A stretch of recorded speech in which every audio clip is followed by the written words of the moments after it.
Thank you very much, and it's lovely to be here. And I want to thank Jonathan for inviting me to give the talk.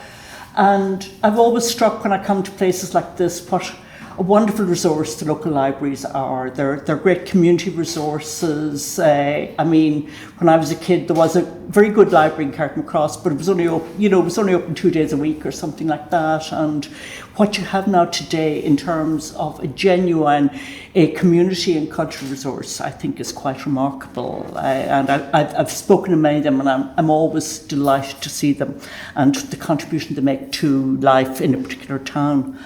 What I want to talk about tonight is the lives of people, our grandparents, great-grandparents, parents maybe, in the years immediately after independence, because I think it's important at times, it's important to understand what happened with the treaty, the oath of allegiance and all those kind of things. But let's look at what it was like for the average person living in a town like Cavan in those years. So I'm not going to talk about civil war or directly about partition, though Northern Ireland will wander in occasionally, but I'll talk about poverty, illness, making a living and how people survived instead. The 1920s were tough in many ways, and not just in Ireland. World War I brought incredible prosperity to Irish farmers. Prices soared. It wasn't so great if you were living in a city or town and you had to buy your food, but farmers really, really prospered. They were very disappointed by World War II by comparison. Some farmers used it wisely, paid off their debts to the local shop, disentangled themselves from dependence on the credit there. Some foolishly borrowed money and bought more land. Wiser men saved the money, but I don't think many of them did that. From 1920 onwards, prices began to fall back again, and agriculture, which was the main driver of the economy in Cavan and in most of Ireland, frankly, faced very difficult times, and many of the farmers found it very hard to adjust from the high prices that they'd had back to the lower prices that they were facing in the 20s. There were all kinds of other things happening as well. Factories in Ireland, there weren't many, but factories that had done fine for 50 years or something like that now found greater competition. Times were tough in the market in Britain, and more goods were coming in from Britain to compete here at the time. And then there are all kinds of changes taking place, particularly in the towns. You've got motor buses, motor cars, vans, travelling shops and vans coming into towns and everything.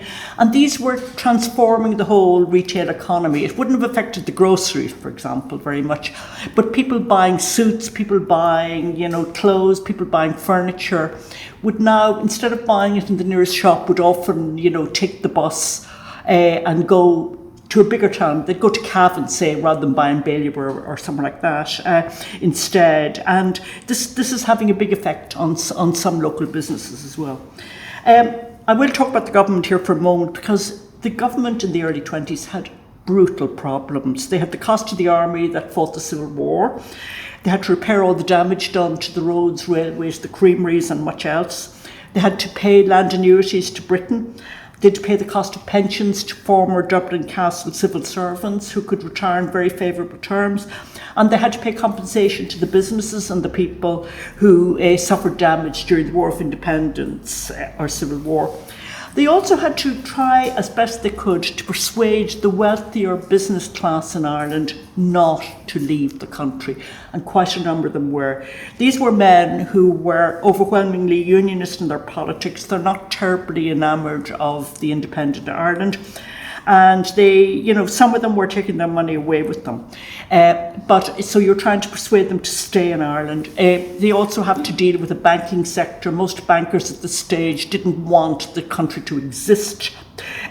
So you're going to have to be nice to the bankers and nice to the businesses, and to do that you have to keep your taxes low. With prices falling as well, and we all know what inflation is like, rising prices. Believe me, falling prices are actually often more painful in somewhat different ways. We'd find them very peculiar if we were facing them, but falling prices can be very difficult. And they're trying to control public spending. They're trying to cut what they pay the mental nurses, what they pay the local authority, road workers and all the rest of it. A lot of tensions and this kind of thing. And as I said, they're trying to keep taxes low. Only the very, very wealthy paid income tax, not like today at all. The main tax that farmers paid and that most businesses and householders paid was rates, property tax, and that went to the county council.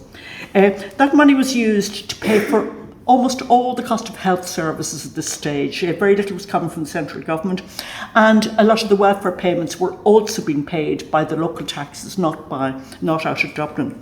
In Britain and in Northern Ireland, during the 1920s, agricultural land was actually derated. In other words, rates were taken off farmland during the 1920s in Northern Ireland. And of course, this caused great envy here, particularly in places like Cavan. The Irish government couldn't afford to derate agriculture because outside Dublin, 80%, 4 out of 5 pounds raised in local taxes was raised on farmland. So there's no way you could derate them. The results, the economy would simply collapse. Jobs were very scarce at this stage, and boy did people look for jobs. Most people relied on their family or their friends to find a job. Tradesmen apprenticed their relatives, sons, nephews, etc. Shopkeepers used their sons, their nephews, and other relatives as well. If you don't have those relations, very difficult for you. The most common jobs for men were as labourers. Women worked in domestic service or as unpaid servants in the family home. The young and sometimes middle-aged men and women who worked on the family farm or family business didn't receive any regular pay or time off. They would have had to go to their father or their mother, if she was in charge, to get the money to buy a new pair of boots, new suit, the money even to go to the cinema or a dance or something like that. In other words, you got people who are in their 30s and sometimes in their 40s who are dependent on having to ask for all kinds of basic money that they needed. Given those circumstances, it's no great surprise that a lot of them emigrated. They got freedom out of that. But emigration was trickier in the 20s as well. Unemployment in Britain was high. The USA is getting difficult. USA introduces quotas in the 1920s. The quotas were based on who was coming into America in the 1790s. They worked out ethnic quotas based on that. That wasn't too bad for the Irish. The Irish got a share of the British quotas. The Irish and the Germans and the British were okay. The Italians and the Chinese would find it very difficult to get in the 1920s. That quota was due to be cut again in 1930 to an even lower one. But even in the late 1920s, you get in a couple of years instances where people are trying to leave Ireland, they're planning to go to America in, say, November. And the Irish quota is full, so they're told they'll have to wait till January or February to go. So in other words, it's already beginning to become a kind of a queuing system at the time.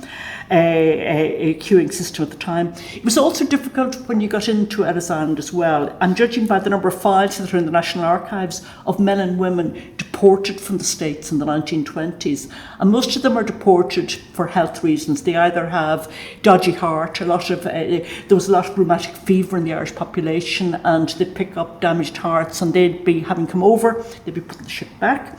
Or if TB was diagnosed, they'd be put on the ship back, or if they were seen to have defective eyesight, they could be put on the ship back. So emigration to America is, even before the Wall Street crash, is becoming much trickier as a way out. The Wall Street crash effectively ends mass immigration to America. It never quite comes back to the same level ever again at all.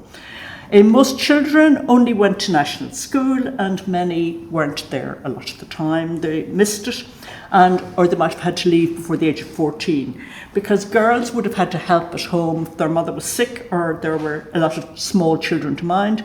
The boys were often working on the family farm or hired out to local farmers. There were a tiny number of scholarships that would get somebody into secondary school, and an even tinier number that would get you to university. People with a bit more money than the small farmer, shopkeepers, guards, people with clerical jobs would try to give their children 1-2 years of secondary schooling so that they might find a better job. People are looking for secure jobs, clerical jobs in the county council, civil service, jobs as guards, all those kind of jobs, even mental nurses, for example, those jobs. Civil service jobs were filled on competitive exams and that kind of thing fairly quickly. But until the late 1920s, if you were looking for a job, we'd say as a nurse in the mental hospital, dispensary doctor, the local authority engineer, you were expected to pay money to the county councillors, to the local authority people who would vote on who would get the job. And one man some years ago, whose father had been a doctor back in those days, gave me a great description of how it was done. You promised somebody £5 if they voted for you, and you took £5, you cut it in two, and you gave him half the £5, which was useless to him, and you kept the other half, and if he did vote for you, you then gave him the other half, and he was able to stick them together. But you get other stories that I found of a woman saying to somebody who's in the house, and the nephew's trying to get a job at dispensary doctor, if he goes out to the privy, to the toilet, he'll find something there, and there would have been an envelope with money in it just left out there for him to pick up at times. I've seen reports from Clare that there were attendants in the mental hospital 10 years after they got the job still paying off some of the debt that they had incurred to get the job, and some dispensary doctors were in the same position. Now, the Cosgrave government, and it's one of the best things they ever did, introduced the Local Appointments Act, which meant that all permanent jobs were filled by a commission in Dublin, and that cut all that out. But it only covered permanent jobs. Temporary jobs, you still canvassed for them, and there was perhaps bribery in some cases for those particular jobs. And some people managed to keep jobs temporary for quite a long time because it worked the system better. You also see, if you go look at TD's letters, there's a great collection from West Limerick TD, Donncha Breen and UCD, and it's full of letters from people looking for jobs. Richard Mulcahy's letters, the mummy writing in to get the son, the guard, moved from Donegal, where they're all heathens, to Down. She wants him back closer to home, this kind of thing. So there's all these letters for people trying to get jobs for their sons, get them into the guards and various things.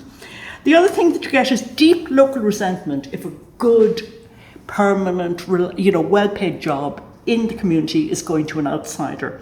When Dermot Foley, who was a young Dubliner, was appointed as the first county librarian in Clare, a few days after he arrived, he received a letter with 2 bullets in it. And it told him to leave town because he was taking a Clareman's job. And the father of Dervla Murphy, the writer, he was the first county librarian in Waterford. He gets similar hostility. Get out of town, you've taken a local job, you shouldn't be here at all. After they married, many women worked unpaid on the family farm or in the family business. No census ever counts them as occupied, though they would have carried enough. They would have done the books, they would have served in the shop, they would have done all kinds of things. They're not deemed worthwhile, but they're very important. Most other women were very busy as full-time homemakers, often caring for elderly relatives.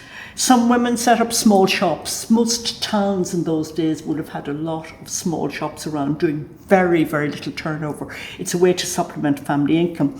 Others would be dressmakers, take in laundry or clean houses of better off families. The only married women who had any regular incomes were the national school teachers and very few doctors. Community midwives, local authority midwives were mostly married as well, but their pay was low. They were getting about 10 shillings a week. They were getting about the same as the old age pension, and the work was intermittent a lot of the time. The married women teachers were generally married to male teachers, were deeply resented within the community because these were families that had 2 solid incomes coming in every month. And I saw a great description of Foley, this county librarian, who young man, describing to his American friend, he's driving around, see that house over there? And the guy said, yeah, that's a nice modern house, very good house, isn't it? And the man says, yeah. Would you guess who lives in it? How would this American know? 2 teachers, and the complaint is that they can afford to live at this level that really nobody else around the place can live in at all. So when Fianna Fáil introduced the marriage bar for women teachers in the 1930s, that was very popular all over Ireland at the time. If you were already married and teaching, it didn't apply to you. You could stay in your job. You got similar bans all over Europe and many parts of the States at the time because there's a recession on, but you know, the one lasted longer in Ireland than elsewhere. The lack of jobs wasn't the only problem that people faced. Injuries and illness were much more common and much more difficult to treat than today. Basically, until the first antibiotics come in, the sulfonamides come in the late 30s, penicillin in the 1940s, there was precious little that a doctor could do to cure you if you had a major infection of any kind. All they could do was give you nursing care and hope you'd pull through it, really, keep you hydrated and not much more, a bit of pain relief, and that's about all. Many fractures were set not by doctors but by local bone setters who had a good reputation and tradition in the area. Irish health and life expectancy did very badly in the early decades after independence. It's a black spot against the country. Life expectancy in Ireland up to about 1914 was better than in Britain because there were fewer people living in cities. Cities were killers. The countryside was safer because less chance of infectious disease. But in the first half of the 20th century, Ireland fails to keep pace with the improvements that you see in other European countries. By 1930, life expectancy in the Irish Free State was worse than in Scotland, England and Wales or Northern Ireland. And it wasn't until the 1960s that we caught up with Northern Ireland in terms of life expectancy. It's now a lot better here than it is in Northern Ireland, but this was a slow improvement. Towns were especially deadly, and it could be not just Dublin, it could be small towns, it could be towns like Cavan as well, because you get a lot of overcrowded houses and you get no running water and sanitation, and that's not great in the countryside, but it's much worse in more congested areas. The gap between urban and rural mortality in Ireland was greater and lasted longer, and I'm going to give you a horrendous statistic now. In 1941, a baby boy born in Connacht, which was generally regarded as the poorest part of Ireland, had a life expectancy 10 years more than a baby boy born in the centre of Dublin at that time. I mean, that's a staggering statistic.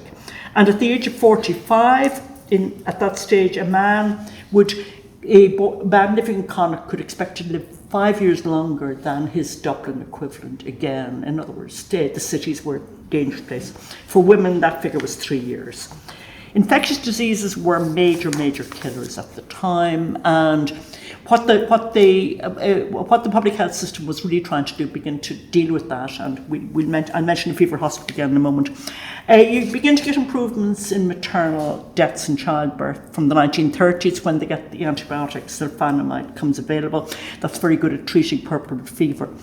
But the real improvements in infant and child mortality don't come till after World War II, and they come thanks to penicillin particularly, immunisation which begins to come in, and better housing. Running water really saved tens of thousands of lives over the subsequent years. The other problem for Ireland in the 1920s and 30s is that the TB epidemic. TB is an epidemic disease, and the epidemic, let's think of COVID for a moment. The epidemic here was later than in Britain, and it's still expanding at the time. It peaks during the 1940s. During the 1940s, 1 adult death in 6 was caused by TB, which is a staggering statistic. The proportion was even higher if you go to younger people, younger adults. It was killing well over 1 in 6 at the time. Most families, even though it was worse among the poor, I think there was hardly a family in Ireland that didn't lose somebody to TB in those decades. Many TB sufferers were chronic. They lived at home, they couldn't work, and they were dependent on their family to survive. There were all kinds of superstitions attached to this dreaded disease, though people knew exactly, the science was there, people knew exactly how it spread, but there was a belief it ran in families. In theory it probably did, because it's an infectious disease, and if there's somebody in the family that has it, they can spread it to everybody else in the family, so they can. But people also suggested that it was genetic, and parents would often object to their daughter or son marrying into a family where there was TB, and there could be a big rift over that, or if she gets it, they'll blame the in-laws for her getting it, so like that. The Irish social insurance system, and very few workers were covered at this stage, didn't provide for sickness or disability pay. Records that I have of seen of visits to families by the St Vincent de Paul in Ennis in about 1933. includes the story of visiting the home of a young married man. This man had been a guard, in other words, solid job. He had to resign as a guard because he got TB and he wasn't getting any pension because of losing his job as a guard. Many labourers, of course, were injured during their normal work. There's no protective helmets, no health and safety. The jobs today that we do with mechanical diggers and all kinds of other mechanical devices were done then by brute force, so accidents were very, very common. And that effectively means that the labourer can no longer work. The countryside and towns were full of people, middle-aged, some of them quite young, who were chronically ill or disabled with no means of support. Most jobs demanded manual labour. Many people could not work in manual jobs by their 50s. Pension doesn't come till 70, so there's a huge gap of disease, inability to work at that stage. Irish people married later than in most European countries, and as a consequence, there were many widows in the community. In 1926, one child in 12 had lost one or both of their parents. And roughly the same number of children were not living with their parent. And I'm not talking about children who are in institutions like industrial schools or orphanages. Many children were raised by grandparents, an aunt, aunts or uncle. Some were children whose mother or father died. Others were children with two living parents. Some boys and girls were effectively adopted by a childless aunt or uncle with the expectation they'd inherit the farm or business. Others were children of poor families who were taken in by a relative to ease the burden on that family. Families were large, despite late marriages, and approximately one adult in four never married, and take it from me, they weren't cohabiting. Poverty was very visible on the streets at the time. There's an American scholar described that when he came to Galway in 1933, the first thing he saw was a great many young men dressed in European style, but their clothing was practically in rags, and he described them as unsightly bits of humanity. It's actually something of a miracle that so many people did survive. The poor relied first and foremost on their family. They got money from emigrant relatives who'd gone to Britain or America. Some were wonderful at sending money home, many just vanished without trace. They also relied on money from family members in Ireland. There are countless sons, daughters, brothers and sisters who were contributing fairly large sums of money to support their mother, their younger sibling, a brother or sister who had TB or whatever. Many young men and women working as shop assistants, servants, as guards, civil servants, were sending a substantial part of their money home to support their parents or younger siblings, and we wonder why they married late, because they really had these strong family obligations that they were expected to fulfill. Most people, rich and poor, had accounts in a local shop where they bought food and clothing, and they paid off all or part of that bill once or twice a year. Some bills were never cleared, and while they paid extra for the food and clothing, that credit did keep the families alive through really rough times. Convents gave out second-hand clothing and perhaps food. St. Vincent de Paul gave vouchers for clothes, food and boots. Boots were extremely expensive indeed. Many children in the countryside went barefoot to school for a large part of the year, but if the Vincent de Paul is going into a family, the number one thing they're likely to sign up to give the family is actually footwear for the kids, which of course they're growing out of them. They would also give people a few bags of coal or turf as well. Many families, however, were too proud to look for assistance. If a person was desperate, and many were, they could also apply for home assistance. And I'll talk about that in a moment, but many were too proud to apply for it because it carried the stigma of the dreaded poor law. The worst off were people who had no family support. Perhaps these are people who were single, or all their siblings had died or emigrated, or they'd had a row with the family and fallen out with them or been rejected by them. They'd been rejected perhaps because they were troublesome, because they suffered from mental illness, which was a real stigma, or perhaps they had a child and weren't married, another massive stigma. Irish psychiatric hospitals were full of men and women who could and should have been discharged from those hospitals, but they had nowhere to go, so they effectively became lifetime residents. Others lacking family support ended up in the county home, which was the successor to the workhouse and no better. The county home also housed many former domestic servants and former live-in farm servants. If they lived in on their job, when they ceased working, they've nowhere to go. Their work is their home. So they lose their home when they lose their job, and they've nowhere to go. They couldn't afford to rent or find another place. County home was also where many people with physical and intellectual disabilities, both adults and children, ended up. And many who were suffering from mild mental illness and could have lived in the community, but they either had no family or their family wouldn't take them home. Ex-soldiers who'd kind of drifted around a bit and lost touch with their family were another group that you often find in the county home. The democratic programme of the First Dáil gave a commitment to abolish the workhouse, and in theory they did. They rebranded them. They closed many, and there was scope to close them. By 1914, only 1 bed in 4 in the typical workhouse was actually occupied. And they said they were going to provide for more people in the community. That was in theory. But they closed too many workhouses. Sounds a bit like closing hospital beds as well. County homes were really rebranded workhouses. They still had a variety of people in need, no proper care, appalling physical conditions. In most of them, all the work was done unpaid by the able-bodied female inmates, generally the unmarried mothers. The able-bodied men, who might have mild mental illness, chopped the wood, carried the coal, dug the garden, etc., all for no pay. Although conditions were often appalling, people had no right of admission to the county home. They had to get a letter from a member of the Board of Health or a priest or doctor. Sadly, it was all too common for a son or daughter who was living with an elderly relative to ask for the relative to be removed to the county home, perhaps because the family home was overcrowded or the person couldn't get on with their daughter-in-law or some reason like that. Some doctors confessed to coming under pressure to say that an elderly woman or man was disabled or unwell and should be admitted to the county home, though they knew that this wasn't true. One Clare doctor who reluctantly signed such a form for somebody was offered an envelope of money afterwards. He refused it, but I suspect others might have taken it. Other awkward relatives were committed to a mental hospital, perhaps to prevent them from inheriting the farm.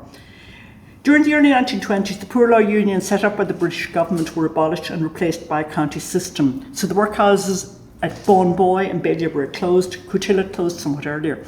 Workhouses in Granard, Oldcastle and Manor Hamilton, which had taken in Cavan people, also closed, and every Cavan person had to come to the county home in Cavan. Cavan Workhouse becomes the county home. By the 1920s, however, the workhouse isn't just accommodating the poor, the sick, the elderly. It's also your district hospital, caring for local people, and many women actually went in to give birth there. Closing these workhouses made life actually more difficult for people.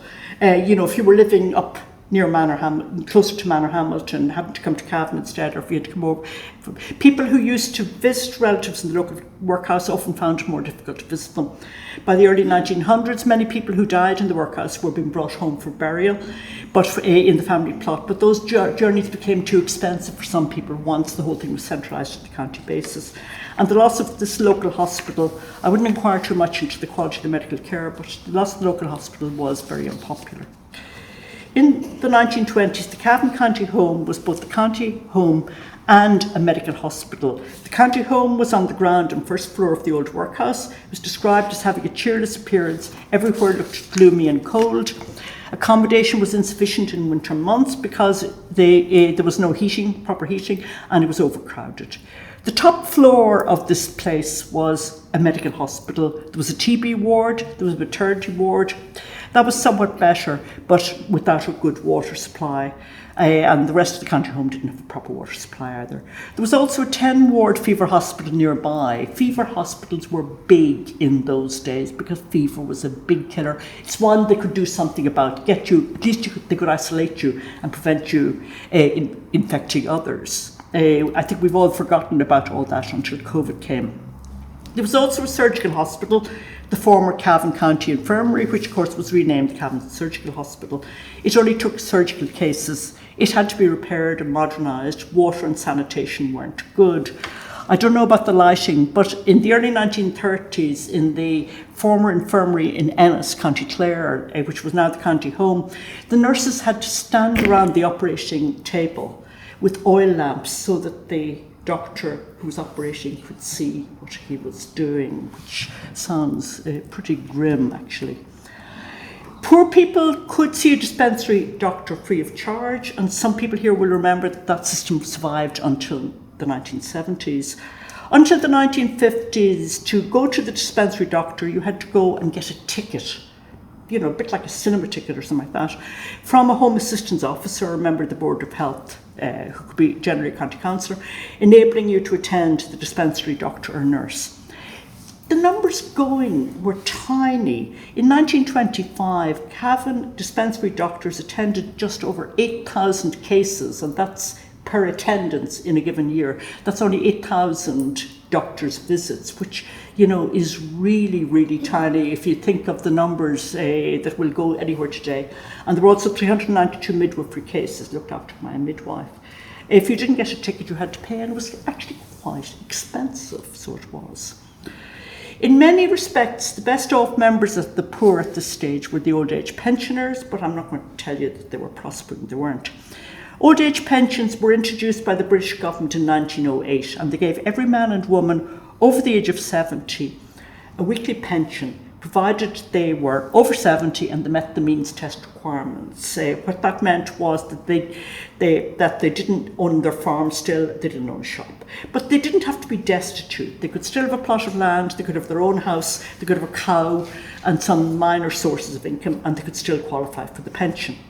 The old age pension was miraculous for Ireland. It was probably the best welfare benefit that ever hit the place. It transformed the attitudes towards the elderly. The number of over 70s in workhouses fell by 1/5 in 3 years. There's no other statistic that you can find everywhere. People are not going into the county home because their families want them to stay in the community so that they can kind of benefit from the old age pension. They will care for them. You also find families taking in a cousin, an uncle, an elderly neighbour sometimes who isn't related. You can get all this in the census to live with them because the pension coming in every week into the house is seen as valuable. The number of Irish pensioners was much higher proportionally than in England because there was no birth registration until 1863. 1908 is when the pension's introduced, bear that in mind. And baptismal registers were very incomplete, to put it mildly. So people would claim to be 70, though they might be just 60 or in their early 60s. And if you look at the 1901 census and the individual names, and you get these all online, and if you look at the same name in 1911, it's amazing the number of people who are 15 years older in 1911 than they were in 1901. They're getting within easy reach of the magic pension age. And this is, by the way, is where the Night of the Big Wind comes from, because 1839, if you remembered the Night of the Big Wind, you would have been eligible for a pension in the early 1914 or that kind of period. So no, I don't know what age I am, but I remember the Night of the Big Wind. This is where the Night of the Big Wind secured its kind of central place in some Irish history. And it'll be interesting, the 26 census returns are going to be available sometime about this time next year, and it'll be interesting to see are people still getting, older, much older, are people aging 20 years between 1911 and 1926, or what's going on there? I suspect they were. But the old age pension was a huge expense for the Irish government. £1 in 5, 20% of the entire budget in 1923 went on paying old age pensions. It was a huge, huge cost. So in 1924, and that was a year when there were near famine conditions in the west of Ireland, Ernest Blythe, Minister of Finance and TD for Monaghan, decided to cut it by 1 shilling or 10%. The argument was it had gone up during the war because prices were high, prices were down, so in real terms it's gone up, so we're going to reduce it. He also cut income tax at the same year, which was only paid by very rich people. The cut affected 114,000 pensioners, almost 2/3 of them were women. Almost 1 family in 4 west of the Shannon had a pensioner living with them, so you can see the impact of this, a political consequence of this. It was massive. Ernest Blythe has got a very strong place in Irish history for all the wrong reasons. The pension cuts were partly restored in 1928, but fewer people got the full amount and more were refused than in the past. Fianna Fáil eased the thing in 1932. And it's one of the reasons why Fianna Fáil was put into office at that stage. To get the pension, you had to fill in a form. The forms were available in the post office. But, think about the literacy levels at the time. Think of the number of people who wouldn't have been at school. So there's a good business for county councillors and other politicians in helping you fill out the form, advising you what kind of documentation to get. And your documents then went to the local pensions committee. There was a pensions committee in every county. The committee would be made up mainly of county councillors, and what they looked at: did the applicant own land? Did they have a son or daughter living with them with a steady job? What about the evidence of age? And they would sometimes report on whether they were getting regular money from America. Looking through it, you get, again, I've seen a Clare committee where somebody comes in and says he's 10 acres. It turns out he's 120. And the locals wouldn't know he's 120. And he says, it's useless land, I didn't bother recording it. And then there's whole rows, has he signed it over to the son or has he not?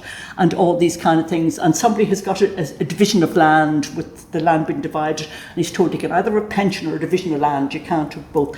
So there's all kinds of stuff. And then the documentation as to your age. They were looking for school rolls. So you find people looking for school rolls at this stage, because if they're on the national school roll at a certain stage, you can see what's going on. One interesting case I saw was a woman who came back to Ireland in the 1920s, and she's looking for a pension. This is in the early 30s. She's applying for a pension. She'd been in America for 20, 30 years, and she'd moved back. And it's denied because you had to be living in Ireland most of the time since whatever, I can't remember what year it was, 1908 or something like that. And she's trying to make the argument, she was sending money home to her sister's family, but I don't think they were buying that. So the committee would say, yeah, they'll approve a pension for you or they'll approve a partial pension for you. But they were more generous about this because the money came from Dublin than they would have been if it had been coming out of the rates. But that's how it worked at the time. One of the saddest groups in Ireland at this stage were the widows with dependent children, and they were seen as the most desperate and deserving of the poor. Late marriages, TB and other illnesses meant that there were lots of widows with young children around. And if you were living here, I'm sure you were looking over the border, because some limited form of widows' pensions came into Northern Ireland. They came into Britain in the late 1920s, so people would be aware of that kind of thing as well. Some women whose husbands had died fighting in World War I or in the Irish National Army might get a small pension. Some men might have paid into an insurance scheme. The Oddfellows, the AOH ran an insurance scheme as well, and that might give the widow a lump sum. And you'd find widows using that money to open a small shop, or to do some kind of thing like that. But the options were grim. Taking in washing, fostering children for the local authority. But most of them relied on their family to survive. Older children taken out of school, often in nominally comfortable families, and put to work so that they can help support their mother and the younger siblings. It wasn't until 1935 that a non-contributory widow's pension was introduced. The money was tiny, they were means tested, but it helped. And it meant that widows no longer had to apply for home assistance. Home assistance was formerly known as outdoor relief and was part of the old poor law system. In 1926, almost 3 in 4 of those getting it would have been disabled in one way or the other, either a TB or a physically handicapped or something like that. So they were getting, and most of the rest were widows with children. The payments were derisorily low. They were all pretty well below the old age pension rate, and the old age pension wasn't exactly generous. There was a real stigma attached to it. One assistance officer in Tipperary in the 1930s explained people wouldn't say hello to him on the street because if you said hello to him, it meant you knew him. And people would say, oh yeah, I wonder how does she know the assistance officer? It must be because she's getting a home assistance. So people would ignore him, cut him dead on the street, he said as well. Until 1924, there were lists published regularly of those in receipt of home assistance, so everybody could look at it, which again was another form of, denigration for them. 2/3 of the awards were less than the old age pension, and many of those awards were supporting more than one person. The recipients had to queue up to get it every week, either at a local dispensary or something like that. And that might require a person who could be disabled or a widow or with coping with young children to travel some distance from their home to get it. The payments were made either in cash or in the form of vouchers, which had to be exchanged in a particular local shop. Those people survived just barely by supplementing their home assistance with charity. Vincent de Paul, as I've mentioned already, or people did go begging into country areas. You get descriptions again down in Clare of people from the town going out into a large farming area where the women would do that, where they would pick up some potatoes, some turf and bits and pieces and bring it back. The men would not do that. Things did improve somewhat in the 1930s because you get widows and orphans pensions introduced. You get free milk and free beef introduced for families on social welfare at the time. It was a way, because if farm prices were low, it's a way of helping to supplement it. The dole, unemployment assistance, made a huge impact in rural areas, so it did. It's, again, miserable payment by modern standards, but it's something. And then there were more jobs on public works, but jobs were really, really hard to get. Poverty was endemic, and the assistance for those unable to work or couldn't get work was pretty brutal. So I'll kind of summarise at this stage and say that, you know, independent Ireland was a pretty rough and tough place to live. And there was a limit to the amount that the government could do. At independence, living standards here were on average less than half those in Britain. Okay, Britain's one of the wealthiest places in the world. Things improved somewhat for the poor in the 1930s, so they did. Better welfare payments. But 1940s and 1950s, you get improvements in housing and health. But Ireland remains very poor well into the 1960s and 70s. When Ireland joins the EEC in 1973, average living standards here were just over half the average in the EEC. Now, okay, bear in mind, EEC at this stage is France, Germany, Belgium, Netherlands, Luxembourg, Wales, and Italy. But Italy was the poorest until we arrived. But our living standard was 50-something% of the rest. So really lagging behind in those terms. It's really not until the 1980s and 1990s, the 1990s particularly, that as a country we actually caught up with the rest of Western Europe to where we are. And I think, you know, things are tough for a lot of people today and all the rest of it, but when you look back at the inadequacies of the health system, the medical care, the supports for people who, you know, things could be a lot better today, but they're a lot better than they were then. And bluntly, I think the thing to bear in mind, family. If you were fortunate in your family and their connections and, you know, whatever jobs they had, their kind of social and economic capital, and even their, you know, capacity to help out, you were okay. If you lacked those family supports, heaven help you. In Cavan town, 1946, 84% of houses were rented. That's 84 out of every 100 houses were rented houses. There were only 5 houses on HP. There were only 5 houses on paying a mortgage in 1946 in Cavan town. You know, so how the world has changed. So on that cheerful note, I want to finish.